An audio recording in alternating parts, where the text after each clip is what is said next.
Have you ever watched your favorite cartoon one afternoon, only to come back the next day and feel like it had fallen into a parallel universe? The 1990s were a golden age of animation, but also the decade when shows changed personalities overnight. One week they were goofy, the next they were brooding dark or just plain strange. What caused these wild transformations? Get ready, because these 16 cartoons didn't just switch tone, they flipped the whole script. Number 16. Teenage Mutant Ninja Turtles, Red Sky Seasons 1994 to 96. Imagine waking up to watch your favorite goofy turtles, only to find the sky suddenly blood red and the jokes replaced by doom and grit. By the mid-90s, Teenage Mutant Ninja Turtles had mutated in tone. The once lighthearted pizza-obsessed heroes were now brooding through apocalyptic cityscapes, their humor stripped to near extinction. This shift wasn't random. Ratings were falling, and networks believed the show needed to mature. Enter the Red Sky Seasons, a visual overhaul with darker lighting, harsher dialogue, and more serialized plots. Leonardo wasn't cracking quips anymore. He was brooding like a comic book anti-hero. Even the villains became more menacing, and Shredder, who once felt like a Saturday morning clown, suddenly had real bite. Fans were divided. Kids missed the campy charm, while older viewers applauded the grittier tone that mirrored the original Mirage comics. The red-tinted skies symbolized more than a lighting change. They marked the end of an era when cartoons didn't take themselves too seriously. It's one of the clearest examples of a show reinventing itself overnight, trying to evolve before fading out. When the final season aired, it felt less like a cartoon ending and more like a curtain call for the goofy 80s optimism that birthed it. Number 15. Gargoyles, 1994 to 97. In an age of cartoon animals cracking jokes, Gargoyles swooped in like a gothic thunderstorm. From its haunting orchestral score to Shakespearean storylines, it already carried a darker tone, but the episode Deadly Force took things to an unexpected level. Suddenly, Disney's syndication darling was confronting consequences, morality, and loss in a way no one expected. The story centered around Broadway, a usually comic relief gargoyle who accidentally harms his friend Elisa Maza. It wasn't cartoon violence. It was emotional, realistic, and tragic. Disney was flooded with complaints. The episode was quickly edited and pulled from reruns, cementing its reputation as one of the boldest tonal departures of the decade. Creator Greg Weisman wasn't interested in playing it safe. The show delved into betrayal, redemption, and destiny far from the slapstick tone Disney usually embraced.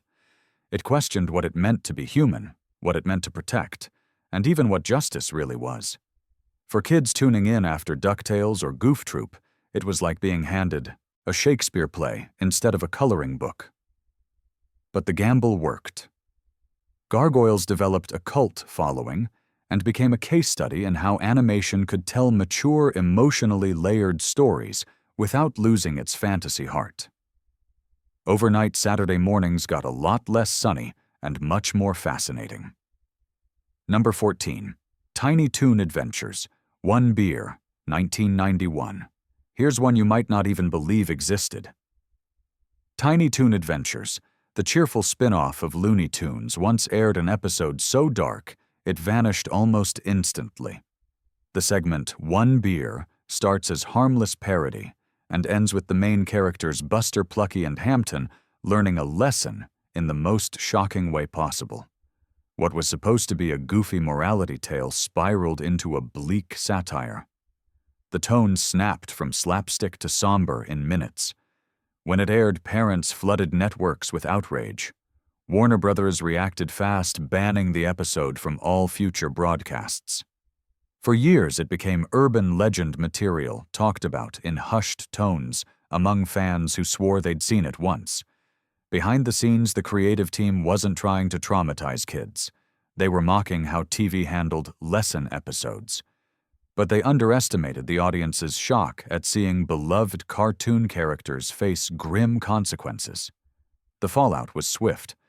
The show returned to its familiar chaos and clever humor, But the damage was done. Viewers now knew Tiny Toons could go places far darker than its colorful settings suggested. Today, One Beer is a time capsule of a risk gone wrong. It's funny, uncomfortable, and unforgettable, a moment when the line between parody and nightmare blurred in broad daylight. Number 13. Batman. The Animated Series, The New Batman Adventures, 1997. When Batman, the animated series, debuted in 1992, it revolutionized cartoons. Noir lighting, orchestral soundtracks, and complex villains, it was art in motion. But by 1997, The New Batman Adventures arrived, and everything from the animation to the tone felt sharper, colder, more mature. The change wasn't gradual. Overnight, characters were redesigned with edgier features and flatter colors. The stories dove even deeper into moral ambiguity, with plots that felt psychologically intense. The standout was Over the Edge, a shocking episode that opened with Batgirl's tragic fall and Commissioner Gordon hunting Batman himself. It was as heavy as network animation got in the 90s. Producers Bruce Timm and Paul Dini had grown bolder, reflecting the darker themes from the comics. This wasn't Saturday morning Gotham. It was a moral labyrinth where choices had consequences. The visual palette reinforced it. Stark shadows, minimal lines, and emotional storytelling through silence. Fans were stunned. Some missed the warmer tone of earlier seasons. Others hailed it as a masterpiece of evolution. Either way, it was clear. The cartoon that once flirted with noir had now married it completely. If you ever needed proof that animation could grow up without losing its punch, The New Batman Adventures stands as Exhibit A. It's what happens when your favorite hero stops smiling and the story gets real. Number 12. Spider-Man. The Animated Series, 1994 to 98. Remember when superhero cartoons were all bright colors and easy morals? Spider-Man. The animated series didn't stay that way for long. The early seasons were standard comic book fare Spidey quipping through villains of the week. But by the time Season 2 rolled around, the tone shifted sharply into body horror and existential dread. The culprit? A storyline called The Neogenic Nightmare. Overnight, Peter Parker's fun-filled adventures became a tragic metamorphosis. His powers began mutating out of control. He grew extra arms, battled identity crises, and questioned his own humanity. For kids tuning in after X-Men, the animated series, it was unsettlingly intense. Showrunner John Semper Jr. pushed for serialized storytelling that mirrored the darker side of the comics. The censorship board wasn't thrilled rules banned certain visuals and words, but the team got creative. They replaced violence with emotional stakes, creating tension through fear of loss, change, and isolation. It worked. Ratings soared, and fans realized Spider-Man could carry more than one emotional tone. The once lighthearted hero was now a figure of tragedy and endurance. By the final arc, the show had turned into a multi-dimensional odyssey involving alternate realities and psychological drama. It wasn't just about saving New York anymore. It was about saving his soul. That's the beauty of this sudden tonal switch. It didn't break Spider-Man. It revealed just how human he really was. Number 11. Reboot, 1994 to 98. When Reboot first hit screens, it felt like a colorful tech daydream, a computer world full of jokes, adventure, and early CGI charm. But by Season 3, something clicked, or maybe glitched. The tone shifted so dramatically it almost became a different show. Suddenly, Reboot wasn't a cheerful cartoon. It was a serialized cyber drama with genuine emotional weight. The change began when lead character Bob was seemingly lost, and Enzo, once the wide-eyed kid sidekick, was forced to grow up fast. What followed was a shocking time jump. Enzo, now a hardened warrior named Matrix, battles across dystopian systems, haunted by loss and revenge. The show's humor dimmed, replaced by intensity and consequence. Fans who tuned in expecting another goofy episode about megabytes and binomes were blindsided by the emotional depth. Creators Gavin Blair and Ian Pearson had long wanted to evolve the series. CGI technology had advanced, giving them room to experiment with atmosphere and mood. They introduced cinematic lighting, complex arcs, and continuity that rewarded loyal viewers. It wasn't just a tonal shift, it was a leap into a new era of storytelling. And somehow it worked. Reboot's fan base exploded online. It became one of the first animated series to embrace serialized drama before it was cool. Kids discovered emotion and consequence in a medium once dismissed as light entertainment. When Reboot ended, it left a generation wondering, can a show really grow up before its audience does? Turns out yes, and it set the stage for every serious animated reboot that followed. Number 10. Beast Wars Transformers, 1996 to 99. For a show about talking animals made of metal, Beast Wars hit viewers with more emotional depth than anyone saw coming. Season 1 began as a fun, gadget-filled action romp, but then with almost no warning, the tone took a sharp turn. By Season 2, Beast Wars was no longer a light kids' cartoon. It was an epic space opera full of sacrifice, betrayal, and heavy lore. Characters started facing real consequences. Heroes didn't just lose and laugh it off. They grieved. They changed. The episode Code of Hero, where Dinobot faces his destiny, is still considered one of the most powerful moments in all of Transformers history. Writers Bob Forward and Larry DiTillio pushed boundaries, weaving continuity and emotional arcs into what was supposed to be toy promotion. The computer animation improved the voice, acting deepened, and suddenly Beast Wars wasn't about toys. It was about honor, destiny, and redemption. Fans who once tuned in for laser fights now stayed for character development and philosophy. It was like going from watching a Saturday cartoon to reading a sci-fi novel. By the finale, Beast Wars had reinvented what a franchise spin-off could be, turning from a novelty experiment into one of the most respected Transformers stories ever made. Not bad for something that started with Maximals versus Predacons. Number 9. Beast Machines, 1999 to 2001. If you thought Beast Wars got deep, its sequel Beast Machines made it look like a warm-up act. When the show premiered, fans expected more robot-animal mayhem. Instead, they got meditation, moral dilemmas, and a mood so heavy it divided the fandom overnight.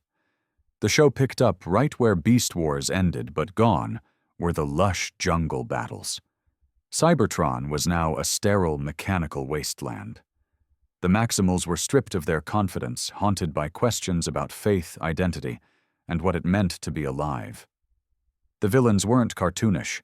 They were ideological. It was visually darker, narratively heavier, and emotionally exhausting in the best way. Main writer Bob Skir described it as Transformers meets philosophy. And he wasn't exaggerating. Each episode dealt with evolution, destiny, and inner conflict, replacing action with introspection. Fans tuning in for explosions found themselves watching a spiritual allegory wrapped in science fiction. At first, the backlash was loud, but over time, many fans reconsidered it. Beast Machines wasn't a failure, it was a bold experiment in animated storytelling. Its eerie tone, haunting score, and quiet character arcs marked a rare moment when a children's show demanded grown-up thinking. It didn't just switch tone. It jumped genres, becoming a cerebral existential saga that dared to leave its comfort zone. And that's why decades later, it's still discussed with awe and confusion in equal measure. Number 8. The Real Adventures of Jonny Quest, 1996 to 97. When The Real Adventures of Jonny Quest hit the airwaves, it looked like a revival of the beloved 60s classic. At first, the tone was intense and edgy, complete with near-death escapes, techno-thrills, and realistic dangers. But halfway through, viewers noticed something weird. The show changed completely. After its first season, production was taken over by a new creative team. The tone-lightened characters looked different, and the sleek virtual reality plots gave way to old-school adventure vibes.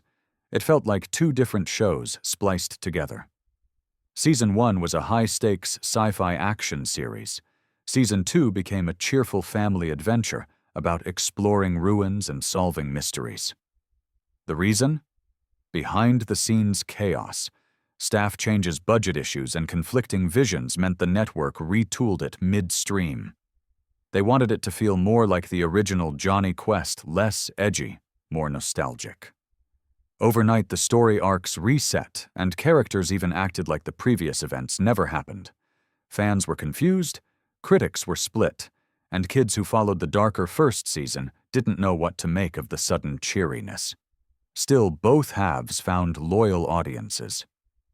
The show's moody Season 1 and its breezy Season 2 now serve as a time capsule of the 90s struggle between creative ambition and corporate caution. Few cartoons capture the phrase "tone switch" as perfectly as The Real Adventures of Jonny Quest. It wasn't just a change in direction, it was an entire identity swap done at warp speed. Number 7. Johnny Bravo, 1997 to 2004. When Johnny Bravo first hit Cartoon Network, it was unapologetically weird, a brash Elvis wannabe crashing into walls, spouting one-liners, and living in a world of surreal chaos. It was loud, absurd, and occasionally outrageous, but by its second season, something had clearly changed. The network decided to soften Johnny's edges. Out went the sharper humor and adult-leaning gags. In came more slapstick secondary characters and self-aware parody. Suddenly, Johnny wasn't the clueless heartbreaker anymore. He was more like a lovable goof wandering through bizarre sitcom setups. This wasn't by accident. After the departure of creator Van Partible, the show was retooled to appeal to a broader audience. New directors and writers brought a gentler touch. The world around Johnny became sillier, less cynical, and far more cartoonish. The style smoothed out, and the humor leaned into fourth-wall jokes and pop culture parodies. Fans noticed instantly. Some missed the earlier, edgier tone, while others embraced the new vibe that made the character more endearing. By the time the original creator returned for later episodes, the show had evolved yet again, combining both eras into something entirely its own. The tonal swing worked in a strange way. Johnny Bravo survived because it was willing to change. It proved that even the most ridiculous cartoon characters could reinvent themselves without losing their charm. Overnight, a show built on swagger turned into a satire of swagger, and that's why people still quote it decades later. Number 6. Powerpuff Girls, 1998 to 2005. From the outside, the Powerpuff Girls looked like Sugar Spice and everything nice.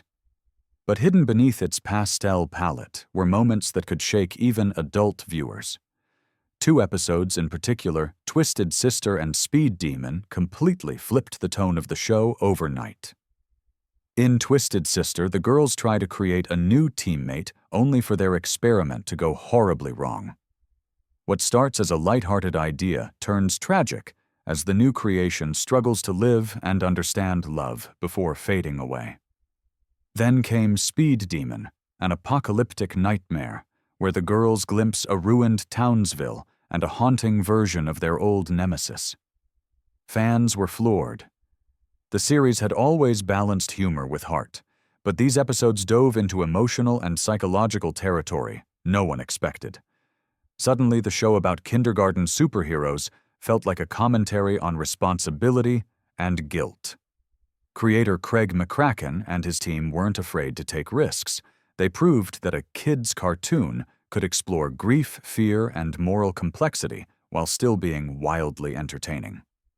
Parents were surprised, kids were stunned, and the fan base grew stronger because of it. Those sudden tone shifts made the Powerpuff Girls more than a fun action comedy. It became a layered masterpiece that respected its audience's intelligence. It's proof that even the cutest cartoons can pack the deepest punches. Number 5. Rocko's Modern Life, 1993 to 96. At first glance, Rocko's Modern Life looked like a harmless cartoon about a wallaby figuring out city life. But anyone who stuck around past the first few episodes knows it wasn't your average Nickelodeon show. What started as goofy slapstick slowly twisted into something far more daring. The humor got darker, the satire sharper, and suddenly Rocko's Modern Life was exposing the weirdness of adulthood through surreal, absurd comedy. The turning point came with the episode Leapfrogs. It began as a silly misunderstanding and ended as a surprisingly deep look at temptation and consequence. From there, the show embraced chaos as a mirror to real life. Creator Joe Murray and his team pushed boundaries cleverly, masking serious ideas about bad jobs, endless bills, and strange neighbors behind bright colors and wacky animation. Even censors noticed. Some episodes were quietly toned down or shelved for years. But Nickelodeon knew its audience was growing up, and Rocko's Modern Life grew up with them. That's what made it so unique. One week it was silly fun, the next it was smart social commentary. Beneath its zany world was something real. A wild, hilarious reminder that surviving modern life sometimes means laughing at how absurd it really is. Number 4. Doug, 1991 to 99. Few tone shifts in cartoon history are as easy to spot as Doug's. When the show jumped from Nickelodeon to Disney in 1996, it didn't just switch networks, it switched personalities. The original Doug was quirky, grounded, and charmingly awkward. It captured the real feelings of childhood crushes, insecurities, and those tiny victories that felt enormous when you were 12. But once Disney took over, everything changed. The colors were brighter, the animation smoother, and even Doug's voice sounded different. The stories became tidier, the humor gentler, and the emotional honesty faded. It was like watching your favorite doodle get cleaned up by a marketing team. Gone was the messy charm that made Bluffington feel real. In its place came glossy optimism and neatly wrapped life lessons. Fans noticed immediately the show that once celebrated imperfection now felt carefully polished for everyone. Behind the scenes, the shift made sense. Disney wanted Doug to lead its new Saturday morning block with a family-friendly tone. But in smoothing the edges, it lost the bittersweet awkwardness that made Nickelodeon's version timeless.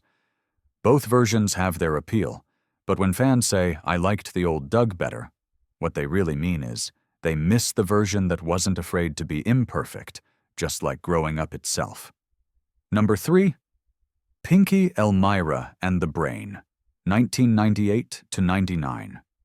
Imagine taking one of the wittiest, smartest cartoons of the 90s and then sticking it inside another show entirely. That's what happened when Pinky and the Brain suddenly became Pinky, Elmyra, and the Brain. The original series was sharp meta and satirical, a laboratory-set comedy about two lab mice trying to outsmart the world. Its humor worked because it was absurd but self-aware.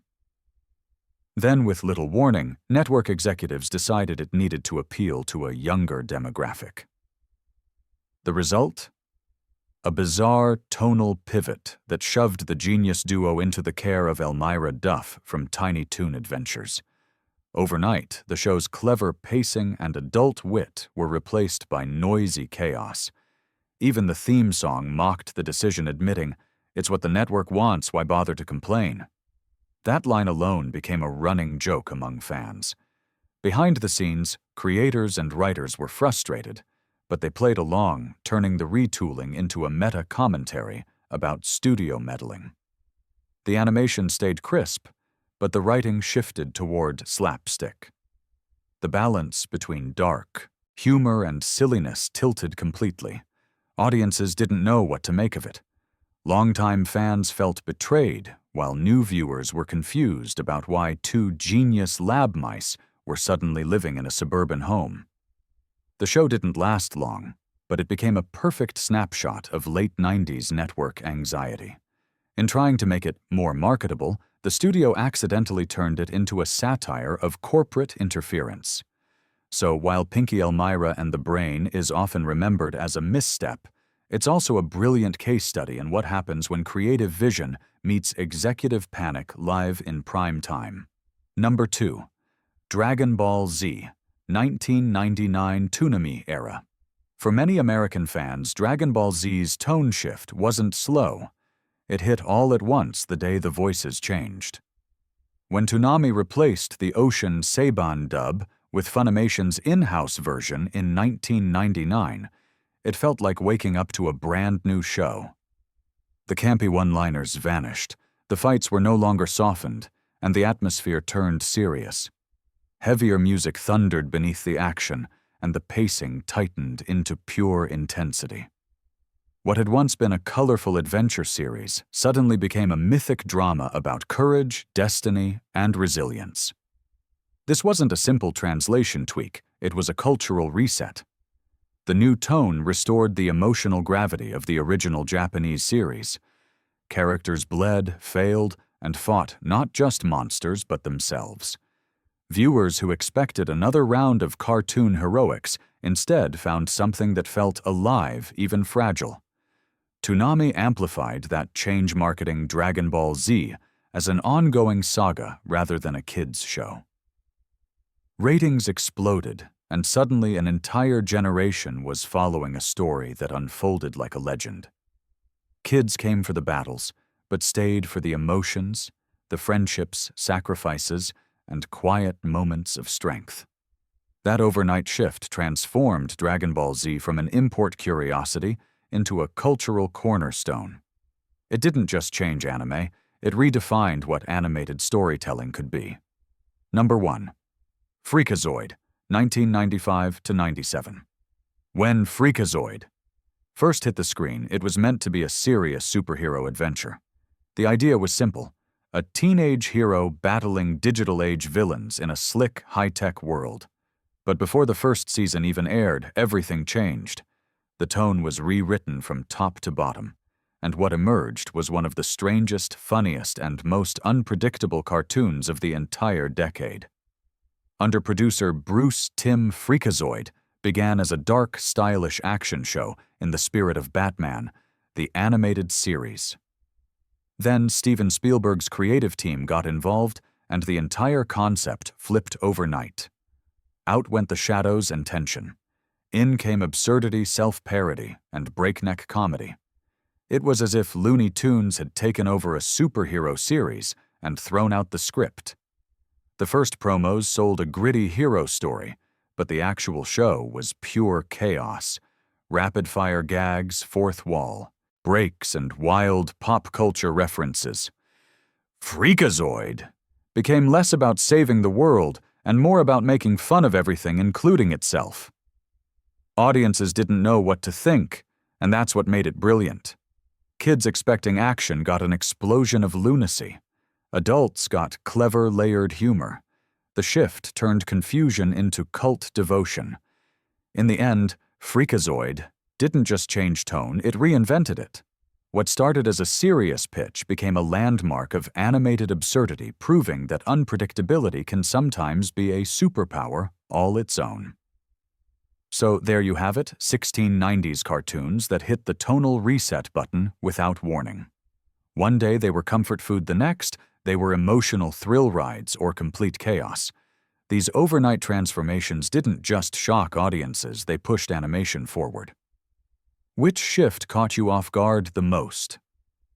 Drop a comment, hit that subscribe button, and stay tuned, because the next countdown dives even deeper into the weird, wild, and wonderfully unpredictable world of retro animation.